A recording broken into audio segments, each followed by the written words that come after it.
Que todos digam amém? Glória a Deus. Abre a sua Bíblia, como eu falei, no Salmo 121.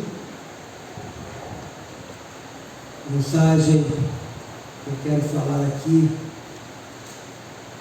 que o nosso Deus é o nosso socorro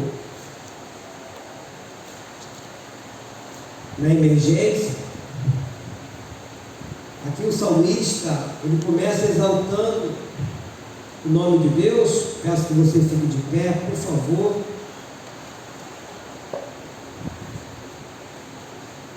Salmo 121.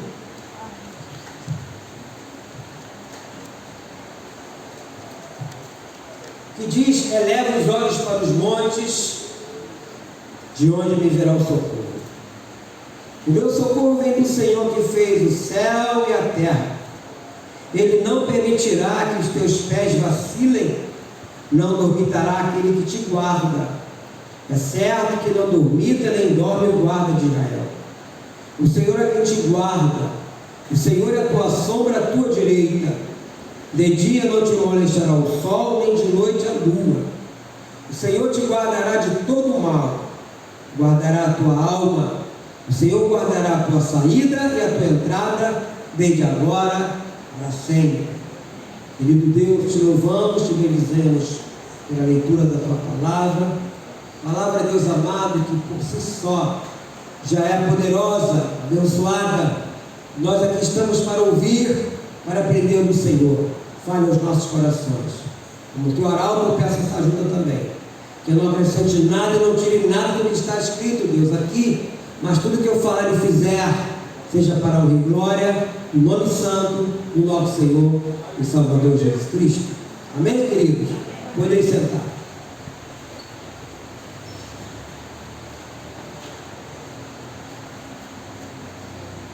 Quero dizer para os irmãos que, em meio a todo o caos, a todos os problemas que possamos enfrentar, o nosso Senhor tem a custódia da nossa vida.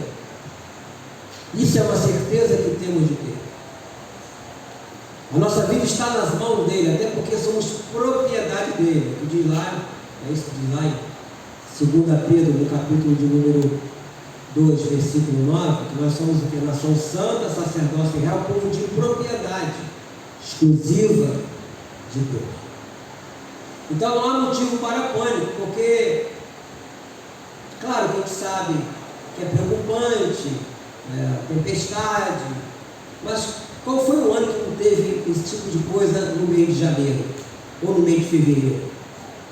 Todo ano tem algum lugar. No ano passado, se eu não me engano, foi em Petrópolis, que deu em São Paulo. Todo ano tem. Esse ano passado foi até pior, foi no inverno, pegou toda aquela parte lá no Rio Grande do Sul, Santa Catarina, Paraná, foi um negócio assim absurdo. Foram mais de 49 cidades atingidas. Então eu vejo, meus irmãos, que nós vivemos muitas situações em que o temor e a inquietação se fazem presentes em nossa vida e na vida daquelas pessoas que nós amamos e queremos bem delas, né? E olhando para um outro ângulo, na busca da nossa defesa, nós levantamos muro aí, estou falando agora da parte da segurança, a qual nós temos visto que a violência tem crescido de uma maneira exacerbada.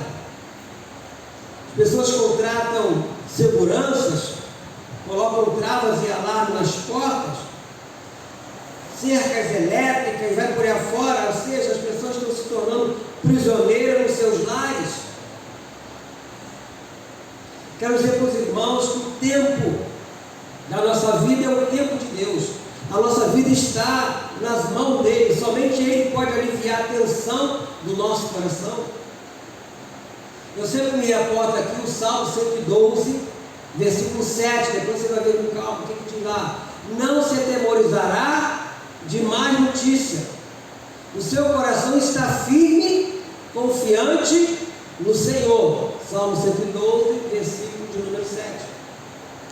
As más notícias é todo dia e toda hora. Quando não cessa as más notícias no Brasil, eu vou buscar a má notícia lá fora, no outro continente africano, asiático, e por aí fora. Então, como eu falei, só Ele pode aliviar a tensão do nosso coração. Ele é o atalaia que nos dá segurança e restaura a paz. Atalaia quer dizer sentinela, vigia. O nosso Deus é aquele que vai estar sempre nos guardando e nos livrando de todo o mal. E muitas vezes, quando sentimos que o mundo parece desabar debaixo dos nossos pés, vale lembrar que a nossa vida está guardada por Cristo e em Deus.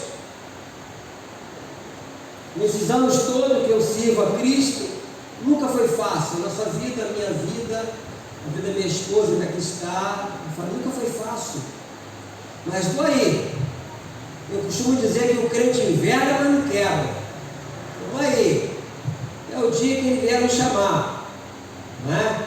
Eu queria ler um texto aqui com os irmãos, porque Deus fazia questão de lembrar o seu povo, até então os hebreus, quem Ele era, para que eles nunca se esquecessem, porque havia no meio do povo de Deus daquela época, volte e meia se esqueciam da grandeza de Deus, da bondade de Deus e do que Deus havia feito na vida deles. Quer ver? Abra aí Deuteronômio.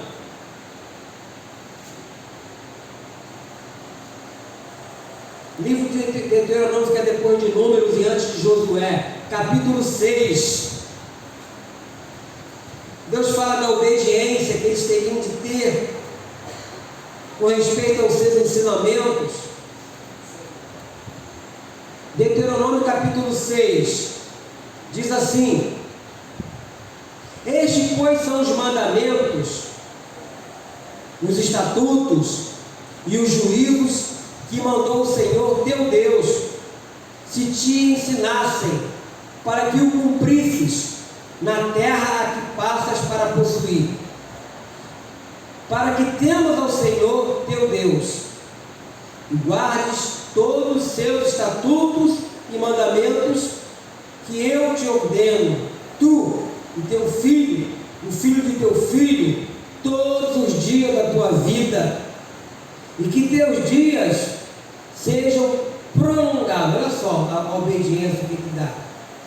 Ouve, pois, ó Israel, e atenta em os cumpridos, para que bem te suceda e multipliques na terra que manda leite e mel, como te disse o Senhor teu Deus, o Senhor Deus de teus pais, perdão. Ouve, Israel, o Senhor nosso Deus é o único Senhor. Amarás, pois, o Senhor teu Deus de todo o teu coração, de toda a tua alma e de toda a tua força. Olha só, queridos. Estas palavras que hoje te ordeno estarão no teu coração. Tu as inculcarás a teus filhos, e delas falarás assentado em tua casa, e andando pelo caminho, e ao deitar-te e ao levantar-te. Também as atarás como sinal na tua mão, e te serão por frontal entre os olhos, e as escreverás nos umbrais de uma casa, de tua casa, e nas tuas portas, para que eles nunca se esquecessem. Hoje, obviamente, nós temos a tecnologia que nos ajuda e nos facilita muito, né? A armazenar muita coisa no contexto. Hoje em dia, o nosso celular tem várias funções, multifunções. Você pode armazenar, guardar na galeria e tal. Mas naquela época não existia nada disso. Existia uma estratégia que eles tinham, era essa: escreve no dorso da mão, na testa, para que sempre lembrasse. Tem mais textos adiante, eles falam a respeito dos ritos que eles faziam. E quando teus filhos perguntaram que rito é esse, eles tinham que falar: esse rito é por causa disso, disso, disso. Para que nunca se esquecesse, porque o ser humano tem a tendência de esquecer das coisas. Por que nós ministramos ceia na igreja? Para nunca nos esquecer do que Jesus fez por nós. Porque Jesus instituiu a ceia. O apóstolo Paulo fala sobre isso, da ceia, lá no livro de 1 Coríntios 11, né, quando ele fala: todas as vezes que comeis o pão, bebeis o cálice, anunciais a morte do Senhor até que ele venha, para nunca esquecer, Então esse é o ritual de nós participarmos da mesa, da ceia. E aqui nós vemos, lembrando. Então a nossa vida, como eu disse no início, ela está nas mãos de Deus. Deus tem o controle, meus irmãos. Por isso que devemos fazer coro com o salmista, aí voltando lá agora de novo, para o Salmo 121. No versículo de número 1 e 2, esse salmo que é o cântico de romagem, que lhe fala: eleva os olhos para os montes, de onde me virá o socorro. O meu socorro vem do Senhor, que fez o céu e a terra. O nosso socorro vem dele. Quantas pessoas frustradas pelas mentiras dos políticos de carreira que existe por aí. Esse ano é um ano que vou contando a mesma história. Saúde, segurança e lazer, mesma história de sempre, os mesmos. Quantas pessoas frustradas, não é? Mas o nosso socorro, ele vem do Senhor. O Senhor que nos dá força, que nos dá ânimo, que nos dá saúde para você trabalhar. Eu, quando comecei a trabalhar, eu tinha 14 anos de idade, carteira assinada, criança, eu trabalhava. Era criança, trabalhava. Ninguém morreu por causa de hoje, se criança trabalhar, vai para o conselho tutelar, não pode. Mas naquela época não tinha esse negócio não. Trabalhei vendendo limão na feira, fazia carreto, carregar bolsa das pessoas na feira. Como criança já fazia banco de madeira para vender. Eu fiz sozinho. Minha carteira foi assinada com 14 anos na fábrica Nova América, hoje é Shopping Nova América, em 1969. Em 1973 eu saí de lá para o quartel, fiquei 3 anos lá, fui motorista, saí de lá caminhoneiro, trabalhei no caminhão, trabalhei em até me aposentar. Mas eu olho para trás, às vezes, eu lembro do seguinte: quem me deu força? Deus. Mesmo lá atrás, quando eu não conhecia Deus, quando eu trabalhava no caminhão basculante, eu pegava 6 horas da manhã, largava meia-noite, às vezes 10 horas da noite, direto, para lá só para comer. De 6 da manhã até meia-noite. Por que eu fazia isso? Porque quanto mais viagem eu dava no caminhão, eu tinha uma comissãozinha. Não era muita coisa não na época. Não morri por causa disso não, era novo. Então quando eu era novo eu aproveitei a força que eu tinha na juventude. Agora, se for fazer isso agora, eu não faço mais. Eu estou fazendo um pilar para dar uma melhorada no esqueleto. Mas a idade vai chegando, você não vai fazer mais o que você fazia quando tinha 20 e poucos anos. Mas eu aproveitei quando eu era novo e aposentei novo. Mas hoje a garotada não quer nada. Mas vai chegar um dia que vai precisar da ajuda, vai depender do governo. Se você tiver 65 anos, você vai receber um salário mínimo. Assim o pessoal fala. Eu acho errado isso. O cara nunca produziu nada, não trabalhou para ninguém, não escutou nada, não deveria ter um salário. Você trabalhou o ano todo e só tira de você. No momento que ele não é pequenininho, quando você for ver, você está ganhando um salário mínimo. Esquece que lá atrás você trabalhou muito e ralou muito para conseguir aquilo ali. A Bíblia fala que aquele que não trabalha também o quê? Não o quê? Não come, é bíblico isso. O cara não trabalhou nada, não fez nada para ninguém, tem o direito do salário. Está errado. Vai vender latinha, vai carregar papel, vai fazer alguma coisa, mas então o governo dá até um tanto período, até tanto eu vou te ajudar. Agora você vai fazer uma profissão, vai trabalhar, vai tirar do teu suor. Lá no Portugal é assim. Eles ajudam durante 2 anos, se eu não me engano. Depois, ó, por tua conta. Aí o cara fica na botequim bebendo, faz um montão de filho, cada filho ganha uma bolsa, como é que fala? Bolsa família. Eu me lembro, estava dentro do banco, a menina começando, precisa fazer mais um filho. Só um filho está dando só, precisa mais uma bolsa família. E você vê aí quem paga essa conta, a sociedade.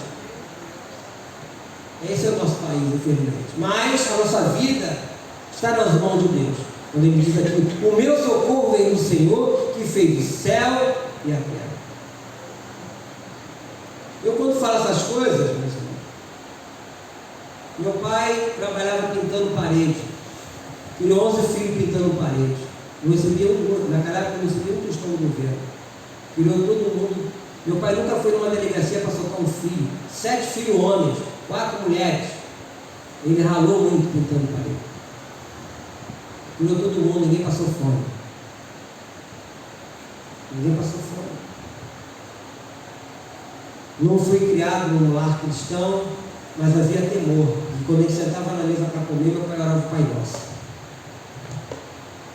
Eu acredito que Deus já estava preparando. Tanto é que na minha casa, Hoje, os dois irmãos meus que morreram se renderam a Cristo antes de morrer. Aí tem eu, tem outro irmão abaixo de mim que está na igreja, tem mais uma irmã que mora em Santa Cruz, depois de Campo Grande na igreja, tem mais outro irmão que se converteu, é o Jorge, também está na igreja, tem mais duas irmãs que estão na igreja. Se eu não me engano, faltam 3 irmãos só para se render a Cristo.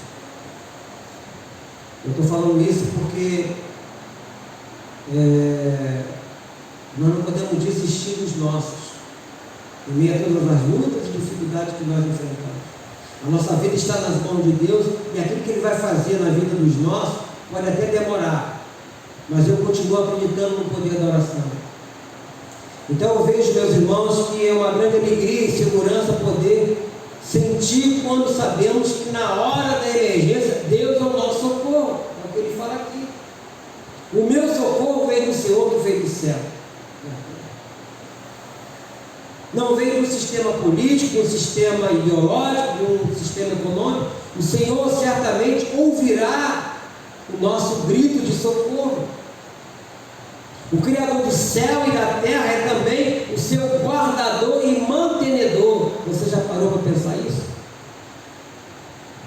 Aqui no versículo 4 diz assim: é certo que não dormita nem dorme o guarda de Israel. O Senhor é quem te guarda, o Senhor é a tua sombra, a tua direita. De dia não te molestará o sol, nem de noite a lua. Ou seja, o sol e a lua representam proteção 24 horas, filho. Como era bom quando nós saímos, era criança, né? A gente saía para caçar preá. Muitos não sabem nem o que é preá. Preá, vou dizer que é tipo uma capivara pequena. A gente saía com um pedaço de pau, um cachorro, e ia para o brejo. Quando o tempo estava nublado, eu tinha que levar uma lamparina, uma lanterna, né? Mas quando o dia estava com aquela lua grande, a lua, não sei se é a lua nova, né? Aí iluminava fazia aquela claridade. Puxa, aquilo ali era uma maravilha para a gente. Depois a gente saía para caçar rã também. Fazia a minha infância toda assim, né? Então, à noite tem a lua, de dia você tem o sol. Tudo isso foi Deus que criou, queridos. Você sabe lá o que é? Para pensar. Deus criou o universo, Deus criou tudo. E te chamou. E te escolheu. Puxa vida, Deus me escolheu. O Criador do céu, da terra, do mar e tudo que neles há, Ele me escolheu. É para você ficar fazendo que nem os anjos fazem, né? 24 horas por dia. Santo, santo, santo, santo. Santo, santo, santo é o Senhor. Santo, é o tempo todo. Mas muitas vezes nós ouvimos só murmuração, reclamação. A pessoa nunca está satisfeita com o que tem. E se tem um pouco mais, quer mais ainda do que aquilo. E se tem mais um pouco daquilo, ainda quer mais. São pessoas ingratas. Aqui no versículo 7 diz assim: o Senhor te guardará de todo mal. Guardará a tua alma. Ou seja, o que quer dizer isso? O nosso psique, o nosso entendimento. Guardará os nossos pensamentos. Ele vai guardar, porque tudo parte daqui, amados. O Senhor guardará a tua saída e a tua entrada, desde agora e para sempre. Ou seja, o santo é preservado, não no sentido de que nunca sofrerá adversidade, mas de que vai atravessar a adversidade e sair dela como vencedor. Aleluia. A Bíblia não diz que nós somos vencedores, diz que nós somos mais que vencedores em Cristo Jesus. Você vê isso lá em Romanos capítulo 8, a partir do versículo 31 diante. Ou seja, o poder de Deus em guardar permanece até a vinda do nosso Senhor Jesus Cristo. E eu queria que você pulasse lá para 1 Pedro, capítulo 6, lá no finalzinho da Bíblia. Primeira epístola de Pedro, capítulo 5.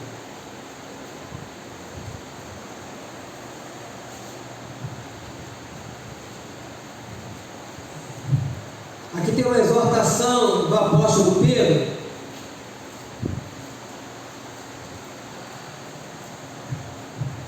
1 Pedro, capítulo de número 5, versículo 6, diz assim: humilhados, portanto, sob a poderosa mão de Deus, para que Ele em tempo oportuno vos exalte,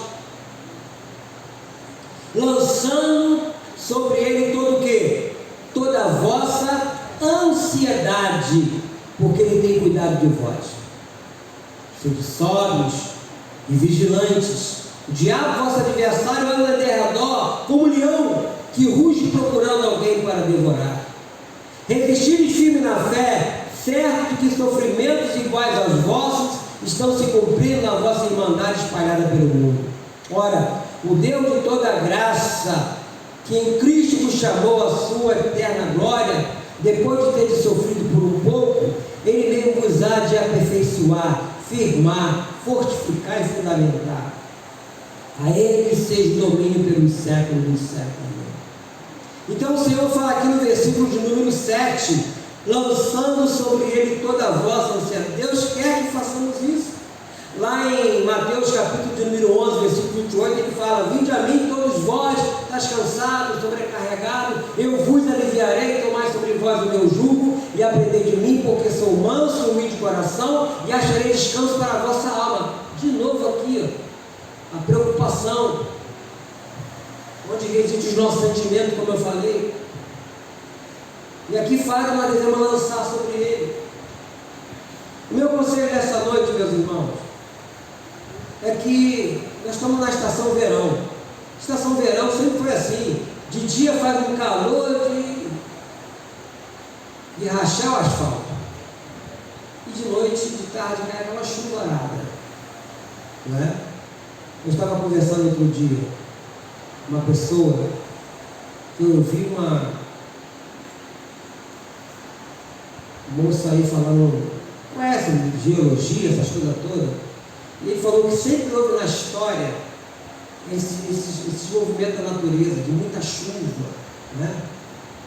Mas não havia morte, porque não morava ninguém nesses lugares, não morava ninguém na beira de rio, não morava ninguém nas encostas. Então a natureza ela se refazia naturalmente, ela vai se refazendo. Mas o homem, o ser humano, que tem provocado tudo isso, amado. Eu já disse aqui várias vezes na igreja, quase tudo que Deus criou funciona como Ele planejou. A única coisa que não funciona como Deus planejou é o ser humano. Destrói a terra que ele pisa, envenena a água que bebe, polui o ar que respira. Isso é o ser humano, não é? E vem as consequências.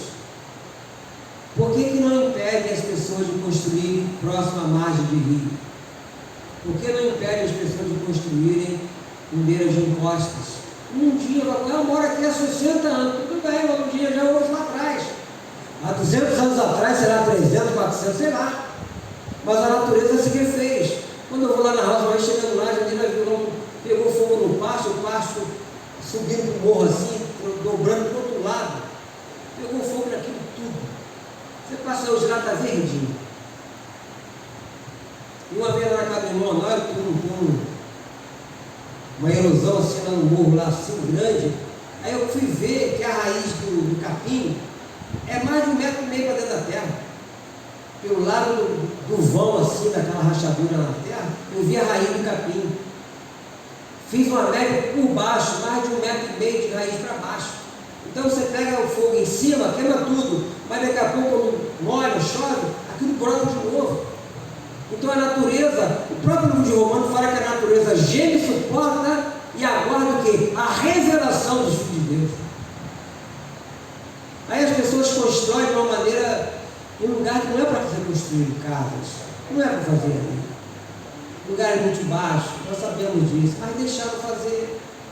E agora vem as consequências. Ou até uma obra que não é feita conforme deveria ser feita até, por exemplo, ali em Irajá, os carros ficaram boiando ali, em frente à estação do BRT. Já choveu ali você já passei ali na época, tinha alguma bolsão d'água, dava para passar. Mas no sábado agora, os carros ficaram boiando. Por que ficaram boiando? Construíram a estação do BRT, mas de repente não fizeram a drenagem direita. E agora? Como é que vai ser? Então existe o lado das pessoas que constroem, mas também existe o lado da própria autoridade, que eu acredito até que faz aquilo de propósito, para não dar certo, para pegar, fazer uma outra obra para ganhar dinheiro. Estou fazendo uma obra lá no condomínio, já começou ano passado, ano atrasado aquela obra. logo depois.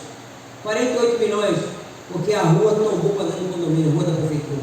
Falei, o que tem de 48 milhões aqui? Mas aí ganha todo mundo. A obra da prefeitura. Mas é sempre assim. Então esse é o mundo que nós vivemos, meus irmãos. Por isso que a nossa confiança, como diz o Salmo 121, o meu socorro vem do Senhor que fez os céus e a terra. Eleva os olhos para o monte. Então, não tem que ficar preocupado. Hoje, obviamente, a tecnologia, tem um satélite que avisa, vai ter uma tempestade, uma frente fria, vai ter um encontro do ar quente que sai do mar, encontra com a fria lá em cima, e vai ter lugar para descer água. E já estão falando, já tem algumas previsões assim que tem dado certo. Mas não é para mim ficar assustado, nem você ficar assustado não, irmão. Essas previsões de verão sempre houve, sempre aconteceu nessa época. Não é você ficar apavorado, não, é você confiar em Deus, mais ainda em Deus. Porque se você depender de autoridade, você está perdido. Mas enfim, nós estamos aqui, amados irmãos, porque Deus tem nos guardado. Atravessamos aquele período, foi muito pior do que isso, esse de enchente, que foi o período da pandemia. Foi ou não foi pior? 2 anos, foram 2 anos, o mundo inteiro abalou a estrutura das pessoas, o mundo inteiro. E se nós estamos aqui, porque o nosso Deus continuou sentado no seu alto e sublime trono, e me deu graça, te deu graça, para você permanecer fiel a Ele, amém? Para você continuar seguindo e servindo a Ele. Nós podemos dizer, Ebenezer até aqui nos ajudou, Senhor. E orarmos pelos nossos irmãos, como acabamos de fazer ainda há pouco, que estão morando em determinados lugares, né? Sempre quando tem uma enchente, a pessoa fala assim, eu moro aqui há 40 anos, nunca houve isso. A primeira vez, essa foi, aí passa 2 anos, essa foi pior daqui de 2022, até 2024, mas daqui a 2 anos, 26, vai vir outra pior. Esse vai ser sempre assim, amados. O que nós temos que fazer?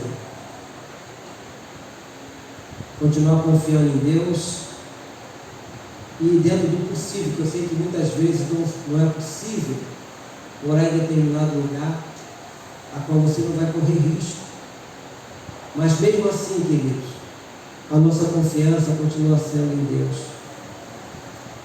A nossa confiança tem que estar nele. Nós não podemos perder essa expectativa de acreditar na sua bondade. Ele fala aqui nesse versículo 7 de 1 Pedro 5, lançando sobre ele toda a vossa ansiedade, porque ele tem cuidado de vós. Deus tem cuidado da minha vida, da minha família, Deus tem cuidado de você também. Você parar para pensar o que você já viveu até o dia de hoje, o que você já passou,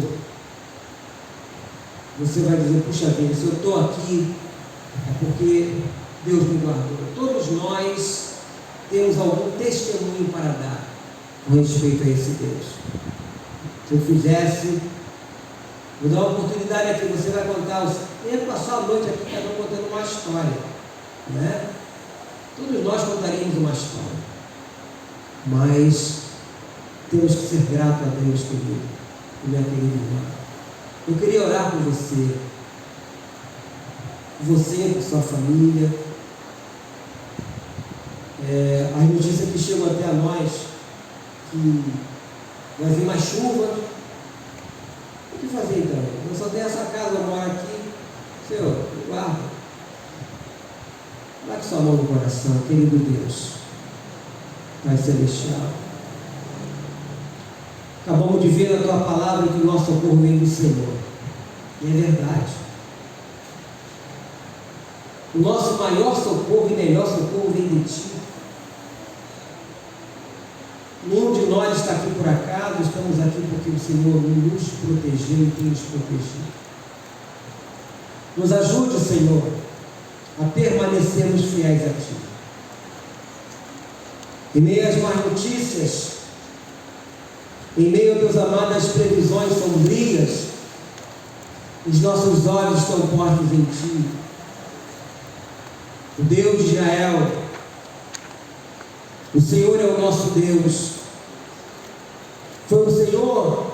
que nos tirou do mundo, de um tremedal de lama, que nos transportou do império das trevas para o reino do Filho do teu amor. Como tu falaste também para o teu povo: eu sou o Senhor vosso Deus, que vos tirei da terra do Egito. A nós Senhor nos tirou do mundo, mudou o nosso coração de pedra um coração de carne. Isso já seria motivo de agradecermos o Senhor. E eu sou grato ao Senhor por isso, porque antes nós ouvíamos falar de Ti, hoje nós Te conhecemos, hoje temos a certeza quem o Senhor é. Como diz em Hebreus, capítulo de número 13, versículo 8, que Jesus Cristo ontem, hoje é o mesmo e o será para sempre. Essa é a nossa certeza e confiança também. Tome em tuas mãos, ó Deus, a vida do meu irmão, a vida da minha irmã que aqui está. A todo aquele, ó Deus amado, que acredita na tua verdade. Pai querido e Deus de amor, que nenhum de nós venha perder a esperança, possamos continuar a acreditar na tua verdade, onde quer que fomos estivermos. Renove as forças do meu irmão, renove a força da minha irmã, fortaleça a nossa fé, Deus. Eu te peço isso.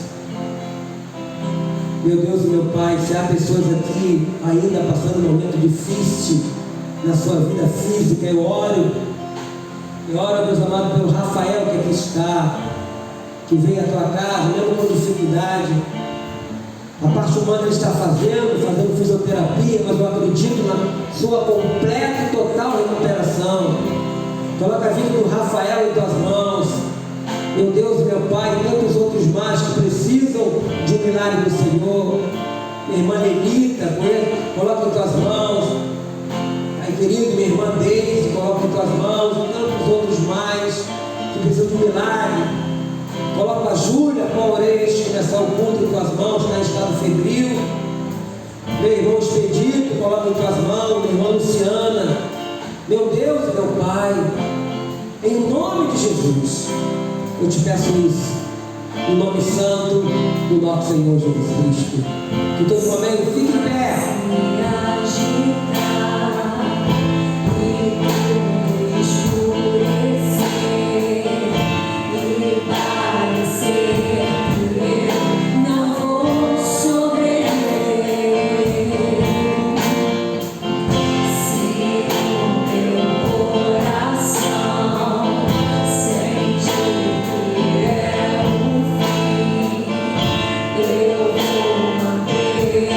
Olhos firmes no Senhor,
Glória ao Pai, ao Filho e ao Espírito Santo. Pedir aqui o pastor Gilberto para nos despedir na palavra de oração.